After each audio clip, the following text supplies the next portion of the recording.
السلام علیکم۔ ہم مسلمان اکثر اللہ تعالیٰ کے نام بولا کرتے ہیں، سنا کرتے ہیں، تو سوائے چند ان لوگوں کے جو دین کا علم پڑے ہوئے ہیں، یہ پتہ نہیں ہوتا کہ ان کا مطلب کیا ہے۔ اس لیے میں نے چاہا کہ آپ کے ساتھ یہ اللہ تعالیٰ کے نام جو ہیں، ان کے مطالب، ان کے میننگ شیئر کر لوں۔ تو سب سے پہلے اللہ تعالیٰ کا ذاتی نام اللہ، اس پر بات کر لیتے ہیں۔ یہ واحد نام ہے جو ذاتی ہے، باقی سارے اللہ تعالیٰ کے نام صفاتی ہیں، وہ اللہ تعالیٰ کی صفات کو ظاہر کرنے کے لیے ہیں۔ تو اللہ کا معنی ہے واحد معبود، تنہا معبود، یعنی ایسا عبادت کے لائق، ایسی ذات جو عبادت کے لائق ہے اور تنہا وہ ہی عبادت کے لائق ہے۔ تنہا معبود، اکیلا معبود، یعنی وہی اکیلا عبادت کے لائق ہے۔ اللہ اس کو کہتے ہیں جو تنہا عبادت کے لائق ہو۔ تو اللہ کے ساتھ ہم تعالیٰ کا لفظ بھی لگایا کرتے ہیں۔ تعالیٰ کا مطلب ہوتا ہے بلند ہونا، مطلب یہ الا سے نکلا ہے، اور الا کا مطلب ہوتا ہے بلند ہونا۔ تو اللہ تعالیٰ کا مطلب ہوا وہ اللہ جو ہر چیز سے بلند ہے۔ اللہ کے ساتھ ہم عز و جل یہ الفاظ بھی لگایا کرتے ہیں۔ تو عزا کا مطلب کیا ہے، جل کا مطلب کیا ہے؟ عزا کا مطلب ہے غالب، یعنی سب پر غالب، طاقتور، اور جلہ کا مطلب ہے عظمت والا۔ بلند ہونا بھی اس کا مطلب ہے، بلند بھی اور بڑا بھی۔ تو عز و جل کا مطلب ہوا غالب، سب پر غالب، طاقت والا، اور جلہ کا مطلب عظمت والا۔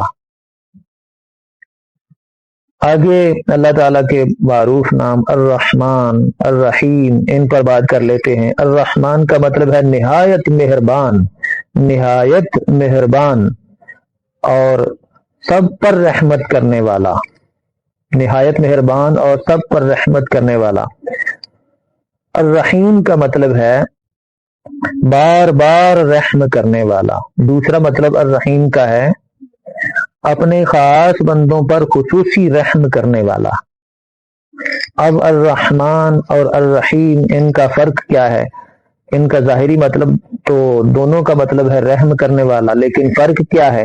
فرق یہ ہے کہ الرحمن میں رحمت جو ہے اس کا عموم ہے، یعنی عام لوگوں پر رحم ہے، سب پر رحم کرنے والا۔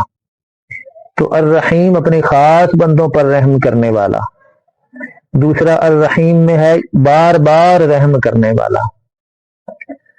تو الرحمن سب لوگوں پر رحمت کرنے والا، اور الرحیم اپنے خاص بندوں پر رحمت کرنے والا اور بار بار رحم کرنے والا۔ آگے ہیں اللہ تعالیٰ کے معروف نام الملک۔